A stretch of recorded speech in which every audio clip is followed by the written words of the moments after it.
Welcome to the Underground, the Steel City Underground, the black and gold standard for Pittsburgh Steelers coverage. Now, here's your host, Joe Kuzma. Hello, everyone, and welcome to another edition of the Steel City Underground podcast. My name is Joe Kuzma, and I am here kind of with a solo bonus episode, so to speak, trying to get some of the other guys involved, including myself. Has been, as you've been following the program, just the winds of change in everyone's personal lives here is completely taken over what we would call our off season for the podcast. So we would like to be a little more consistent and get out to you earlier in the week, but I guess better late than never, especially since we got some actual real Steelers news. I have another topic that's on deck too. I'll try and get that to everyone as soon as possible, but I think it's more pertinent right now to talk about the topic at hand. Well, what transpired just earlier this morning, just a few short hours ago, we got some actual news about the Pittsburgh Steelers and their plans for holding training camp here in the 2021 season. So without further ado, I'm going to read the statement that was released this morning, roughly like right on the dot at 9 a.m. Per Burt Lawton, Steelers spokesman. He's like the PR guru there in Pittsburgh, and he kind of runs all things with the press releases and public relations and everything of that nature. So if you don't follow Burt already, a lot of his stuff already goes on to the Steelers Twitter account at Steelers, but you could also follow Burt directly for a lot of the information. It's usually great for game days because he usually has the official word out first if a player is going to be, questionable to return to a game from injury and things of that nature. That comes directly from Burt, who puts this stuff out on the game day. So Burt has the unfortunate, what do you want to say, kind of job of informing all of us as far as fans, maybe not as unfortunate for the players, and I'll get to that in a few moments, that the Steelers will not be holding training camp at Saint Vincent College this upcoming season. We are disappointed we won't be holding our 2021 training camp at Saint Vincent College in Latrobe, Pennsylvania. We were prepared to safely host training camp on campus with fans, but unfortunately our plan was not approved due to the NFL's COVID-19 protocols. We will now have training camp, which is slated to begin in late July, split between Heinz Field and the UPMC Rooney Sports Complex. Once our practice schedule is finalized, we will announce plans to host fans at Heinz Field for a select number of practices. We appreciate the support of Saint Vincent College and the Latrobe community, and we look forward to returning to campus in 2022. Yeah, it's a bit a kick in the gut for a whole lot of us, right? And I know that they're still going to be hosting fans. They will have some media, but probably not the same amount of media where a lot of us could get on the field that might not fit into a press box on game days.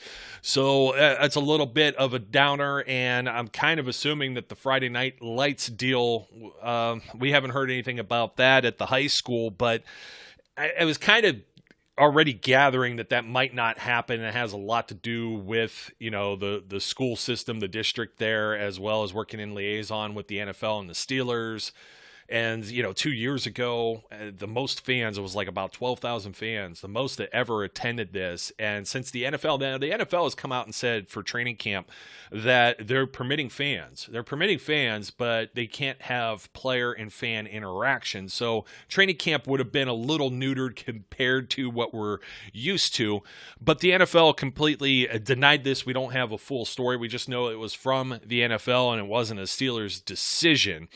And, they say that camp's slated to begin in July. I have a little bit of an educated guess on when that may occur, and that has to deal with one of our partners here on the podcast, the Chase Claypool Pro Camp. That will be going on July 21st. That is on a Wednesday. So this is kind of giving a little bit of a tip of the cap here as to whether or not or when the beginning date will be for training camp. My hunch is it's happening shortly right after this, historically on a Thursday, so July 22nd, Complete speculation on my part. Complete speculation. I didn't hear this anywhere else. I didn't read this anywhere else. This came from my own brain and my own past experiences of going to training camp and having these dates on a calendar because I keep everything digital. My wife tried to give me one of these like written planners. I'm like, what am I going to do with that? Number one, I don't want to write. I feel like I already have arthritis here at age 39. Number two, cramping my hands, my fingers. My handwriting's neat. That's not a problem. I'm lazy, and I'm not going to carry around a little pocket planner. But anyways, I have it all digitally from the last few years because sometimes it's hard to go back and find anything that. You ever try to Google this stuff? You know, you try and find out information for the upcoming training camp. It's giving you information from 1 or 2 years ago, but you try and find out historical dates from 10 years ago. Nah, it's not happening. It's like it's buried. It's a needle in a haystack. But anyways, the Chase Claypool Football Pro Camp at chaseclaypoolcamp.com. That's on July 21st. So that might be right before the players end up reporting. If you're interested in this, it's open to boys and girls grades 1 to 8, so first through the 8th grade. It's 9 a.m. to 2 p.m., and this is at the Cornell School that's right there in the greater Pittsburgh area. It's not quite as remote as Latrobe, which I'm going to get into here in a few moments too. But the one-day camp, Chase Claypool and some other coaches that are invited there offer tips and hands-on instruction, including lectures, fundamental football skills stations, contests, and non-contact games in a high-energy, fun, and positive environment with cleanliness and sanitation measures in place.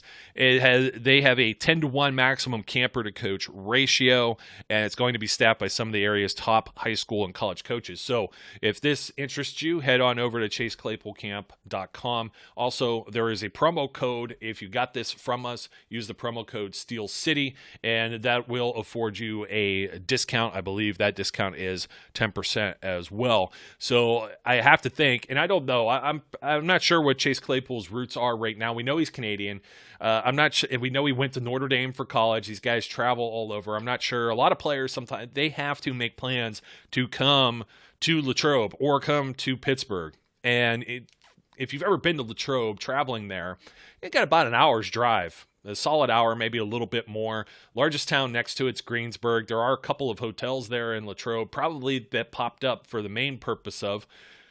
Saint Vincent's is a Division III sports school as far as any of that's concerned when you're talking about, football, college football programs or soccer or anything else that they may have at that university or at that college.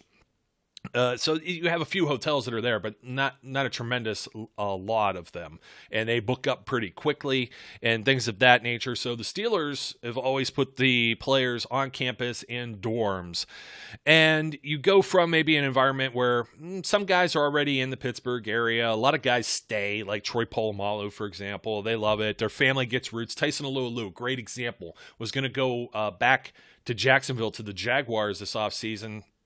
He got caught in a COVID protocol type thing and just saw like how that might affect his family, his wife and his kids, and they got roots and the kids are in school and you've got your nice home maybe that you've already set up. I mean, real estate's been off the charts if you follow that type of stuff. So just buying a place, the money's easy, but the everything's through the roof, and there's not enough. What do you want to say? Inventory or supply and everything. It's just it's a lot of headache. So for some of these guys, they put down roots in the Pittsburgh area, and then others, they're going to be traveling from wherever they're coming from, if they're in California or Florida or whatever. So I can't speak for Chase here as to his plans. Maybe he has an apartment.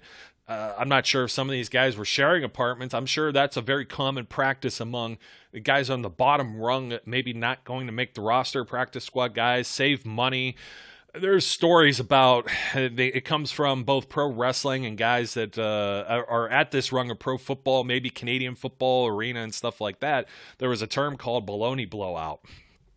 And what that meant was you would buy, a couple pounds of bologna, some loaves of bread, and those were your meals. If you've ever check out some stories from Dwayne Johnson, The Rock, Here's a guy that went from the Miami Hurricanes and was trying to struggle, make it as a pro football player, went to Canada, and he's laying on a mattress that's just on the floor, I think 5 or 8 other guys or something like that. So, it kind of, when you look at it that way, and you're talking about Saint Vincent College and putting the players in dorms, a lot of people are feeling that some of this may have been, they're placing blame on the NFL Players Association and maybe some of the Steelers players, quite a bit of them. They talk about great memories at Saint Vincent. And some of these guys are coming up from like the 80s and 90s. Didn't even have air conditioning. If you've never stayed in college dorms, particularly smaller college dorms, you might be 2 to a room. You might be in like a quad, not necessarily 4 to a room, but maybe 2 groups of 2 beds to each room and maybe a common area. You may be sharing that shower. You may have to walk out and there's like a shower for the whole floor. And if you didn't have air conditioning, it's not exactly the greatest of accommodations. We're not talking about the Ritz or anything here, or even where the Steelers usually stay at the Omni downtown. It's not the most lavish of accommodations. And I understand some other teams they are going to hotels, and I'm going to be talking about a couple of other teams that have had their plans approved. I was trying to figure out, did the Steelers players kind of maybe sabotage this to be more comfortable? Like last year, they were at Heinz Field. They get to stay at the UPMC Rooney Sports Complex for some of this. It's hard to say, and I don't want to get into, as I take a swig of my coffee here, some great coffee. Actually got another new Steelers cup here for Father's Day, too, so, pat myself on the back. But I got to wonder if some of these guys, would they have sabotaged this because they don't like the dorms or the dorm setting? It's possible. The Steelers have invested a lot of money into Saint Vincent College, including workout, training rooms, things of that nature. The fields are always in top-notch condition when you're out there. It's kind of a surprising development here. And mind me if I'm scatterbrained, this is totally a new development. I'm trying to touch all the bases. I'm looking right here on my screen. Bob Labriola had put the article up, kind of a companion to Burt Lawton's statement. Training camp locations announced. You can find this on Steelers.com. I'm going to glean from this because, God forbid, I read you 600 words, right? That's not why you're here. But And Bob starts out with something that's kind of important, too. Despite a stated desire by President Art Rooney II to return to Saint Vincent College this summer, the Steelers will hold training camp in 2021 at Heinz Field in the UPMC Rooney Sports Complex after being denied approval from the NFL to have it on at an off-site location. Yes, Art Rooney came out several months ago, and he did say that we were all under the assumption this was what was going to happen. The NFL announced that fans were permitted to be at training camp.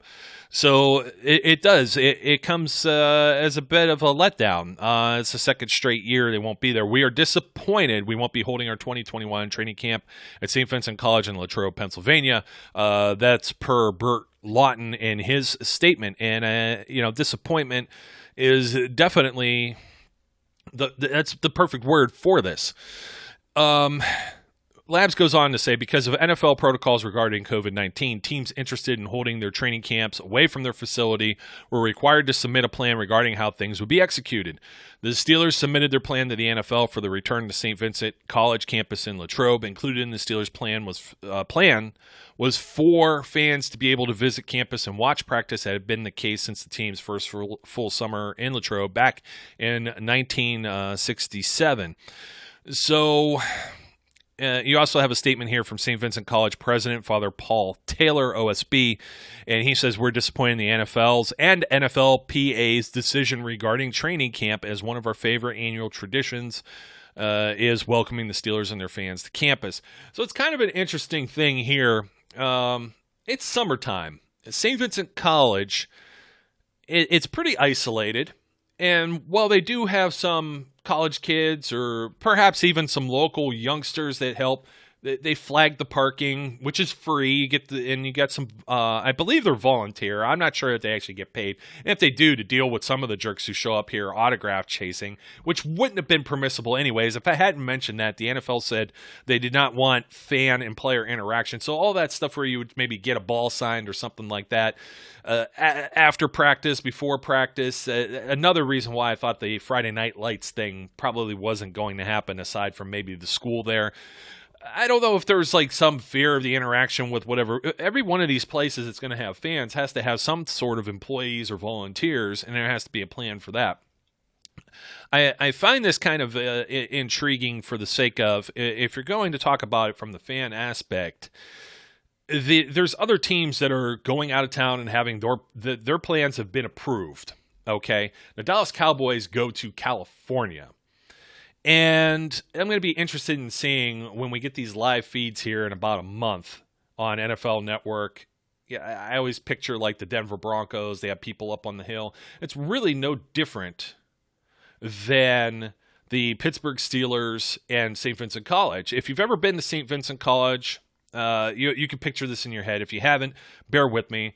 There's several full-size football fields. There's like 3 of them if you stack them. If you're sitting in the main stands and there's a big hill on the one side, you look across and the dorms and some of the other buildings are there. That's already like roped off, quarantined. They got like that orange chicken fence going around and it's roped off. Now you're able to go all the way up to a certain point where there's I don't want to call it like a patio, but there's a sidewalk and an outdoor area outside one of the main cafeteria buildings where a lot of the players work out. And then the players sometimes come from there, and they come down the stairs and down the hill and down to the practice fields. But you're kind of blocked off from going to the far side fields and over closer to that building. And when they're taking players back, some players will walk and they'll go and they'll mingle with fans. Others are going to jump on the golf cart. Maybe they're banged up. Maybe they're nursing injuries. Maybe it's a really hot day, and that's a safety protocol too, with just hydration and heat and things of that nature.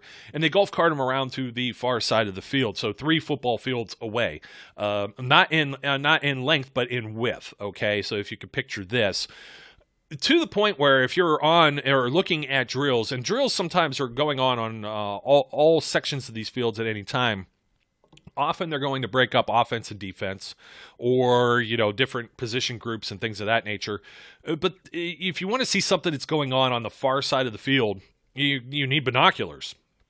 You can't just walk over there, matriculate, everything like that. And even so, sometimes if you get some people that are on that other side when they're coming down the steps, they end up moving you, okay? All of that could have been closed off very easily. And I can't see where there's any less distance between like the hill and the trees and the tree line and everything like that versus what you might get at Heinz Field if they're going to have fans there. And I understand they tarped off like the first 10 rows and 3 home games with fans last year. I don't, one thing I don't want to get into here on this episode in particular, or really ever on the platform, is I've avoided this for as long as we could possibly avoid it. And that's just talking about virus, vaccinations, protocols, things of that nature. I'm not going to get into Lamar Jackson's comments. I'm not going to get into Cole Beasley. Those are things for another time, another place. But the Steelers, Mike Tomlin had said they were one of the leaders in having vaccinations around the league. I'm not sure if that was staff and players, but if they're among the top and you've got players who've been vaccinated, in theory, there should be less of a risk there. And if you're still going to have fans at Heinz Field, I'm not really sure what the sticking point was here other than, and of course this comes by all means, with a smile on my face, this comes from Mark Madden, that he got a little birdie in his ear that said that the NFL Players Association is the one that kind of put the kibosh on this whole deal, right? And it makes me wonder if players just didn't want to be in the dorms, and I get it. You're in a dorm setting. You're there for, 3-4 weeks. It's not the most glamorous type of deal, but I'm trying to wonder what's going to be any different if you get shacked up in the hotel. You're going to have to travel somewhere, back and forth, bus, whatever. I think you get involved with more of the general public being in Pittsburgh I don't know if some of this is you could go back home to your families or anything like that. Generally, the Cowboys, they leave town entirely. They go out to California, right? They're in a hotel, but it's not like they could just go home. And most of these guys, they're in Latrobe. They're not going home. I think the guys that are doing this with Heinz Field Net, I think last year was a little more different, a little more isolation. I don't know what the plan is because we don't have it in front of us. So I'm just trying to make sense of, other than my own disappointment going out to Latrobe. And trust me, Latrobe's a haul for me to get to. Same for Brian. We're not necessarily going to miss that aspect of it. Being allowed to go into the stadium, I'm assuming it's going to be weekend practices, which they're going to be a little few and far in between after the first 2 weeks because then you're going to have preseason games. But I'm thinking here. I'm like, what is the big thing other than maybe more comfortable beds? Some of these guys bring their own beds to Latrobe.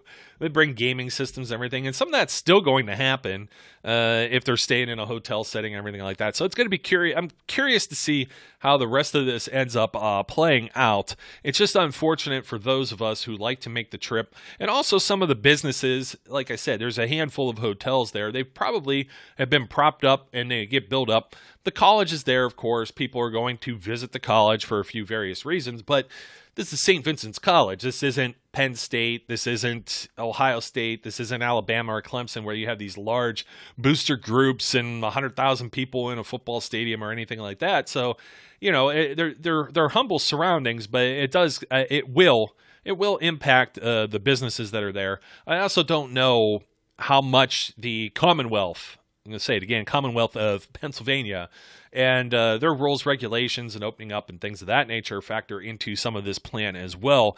So you got a variety of variables, a variety of factors. In closing, it's just for me the National Hockey League. For those of us who might still be hanging on here, the Pens have been out for a while. The National Hockey League, they traveled around. They had modified divisions, of course. They had a change of the season because the other one was postponed and ran so late last year. They seem to have gotten through without any major issues. I know you look at like basketball, and basketball still not really any fans or anything like that. There's a few things that ended up coming up in there. Like I said, again, I don't valid arguments and opinions on both sides of this whole conversation when it comes to a pandemic, right? I'm a guy that's very much glass half full and half empty. I see it both ways. Mine's only about 3/4 right now. However, I see the other sports, and it just feels to me like the NFL is taking a much more hardline stance with this. Major League Baseball, you've got Texas Rangers like with 40,000 people in the stands for the last month or so. You've got fans back completely at PNC, and you're planning to have fans in the stands at Heinz Field at full capacity. That's the plan, but we still haven't tickets shipped, by the way, but we still haven't really heard anything as far as protocols or anything like this. They're kind of, I don't know why they're dawdling on this. I guess June 24th gives them enough time, if you're talking about the 22nd, about a month deadline or whatever. But the thing that bothers me a little bit is, and I'm going to look this up, the Kansas City Chiefs, they go to a place called, I believe, St. Joseph College. Not much different, and it's obviously out of town also for them, which that's the thing. It still doesn't make any sense to me. I get that the Cincinnati Bengals, they have practice facilities right there. Jacksonville Jaguars have done their training camps and practices right in the stadium. Now, the Bengals have fields that are like outside. That's part of like a larger complex there, almost like a park. The Cleveland Browns are in Berea, Ohio. So they're right outside of Cleveland, but they're still outside. Like, I don't understand what the home is. Like, how far do you have to go? I don't know if Berea is part of a plan or anything either. St. Joseph looks like it's north here of Kansas City. This one's out of my pay grade. I'm not a Missourian, if that's the word for it. About an hour, so it's about the same difference here. And it's a smaller college as well, I could tell you that much. It's I'm trying to find a little bit more information on it, but unfortunately I don't have it in front of me. I'd like to know what the big difference is. That's my biggest thing. I can't say for certain, well, they're going to have fans, or fans aren't allowed here, or fans are here or there or wherever. We know how the Patriots operate their training camps, and they don't want anybody, ironically, don't want anybody there filming anything, and it's kind of funny how that works out. I always have a picture in my head of the Los Angeles Rams. And speaking of California, one of the few, mainstays of all of these protocols and moving off of them or weaning off of them and opening back up. And you got the Cowboys coming in a month. Like, there's certainly questions that are raised to me as to whether or not. Some folks will say the Steelers have a lot of influence in the NFL. They get to do this, they get to do that. But it still seems to me like you're poking the caged animal sometimes with the Steelers and some of the things that the league has been doing. And I can't be the only one who doesn't sense this or feel this way. So feel free to speak here in the comments some of your feelings. I tend to wonder, again, if this was a player type decision. Steelers still had tremendous turnout for their OTAs and mini camps. A lot of the teams were completely ditching a lot of these things, and they're trying to get it to not be mandatory. It's almost to the point where I'm feeling like the NFL is trying to move towards, well, we just do we used to call it calisthenics, but conditioning programs, and then just play. No preseason games, no pads in camp, no pads in practice. Let's just focus on playing the games. And I think that's going to, the old saying goes, practice makes perfect. I think that's going to end up being even more disastrous for the product on the field. I always feel like September football is still an extension of the preseason. You'll always hear us say that here on the Steel City Underground podcast. But as always, like to hear your thoughts. I know some of you have kind of latched onto us from other teams. Thanks for joining us. It is, I do appreciate your viewership and some of the camaraderie back and forth, some of the AFC North people that are out there paying attention. And I'd like to, if you have any insight or any scoop, I haven't gone through and looked at some of the other plans for some of the other teams. I will be doing that in the coming days, and I'm sure we're going to be hearing more as some people argue as to why the Steelers, they must be in Latrobe, or why it's okay to go the other way. I think it's okay. I think it's acceptable at least that we can have fans that could participate. I thought the Steelers did a fantastic job last year of live streaming a lot of this, and you get to see it from your own homes, and not necessarily just speaking from a protocol, cleanliness, safety standpoint, just a matter of, there was somebody I was talking to on Twitter just earlier this morning. They said they were out in Utah, and somebody out in Utah can watch some of this stuff almost live. It's going to be clipped. It's going to be different angles. There's things they don't want you to see. It's not exactly the same, but you get to see some of it. And I think that's still pretty darn cool that the Steelers had provided that, and hopefully they continue to do so going forward. So look forward to your likes, comments, and replies. Don't forget to subscribe as well. And until next time, this maybe shorter, maybe abbreviated special edition of the Steel City Underground podcast now concludes with myself signing off as always, letting everyone know I like to remind everyone out there anyways to try and be safe, be good, and we'll catch you later. We would like to thank you for listening and remind our listeners to follow us on social media and our website, www.steelcityunderground.com.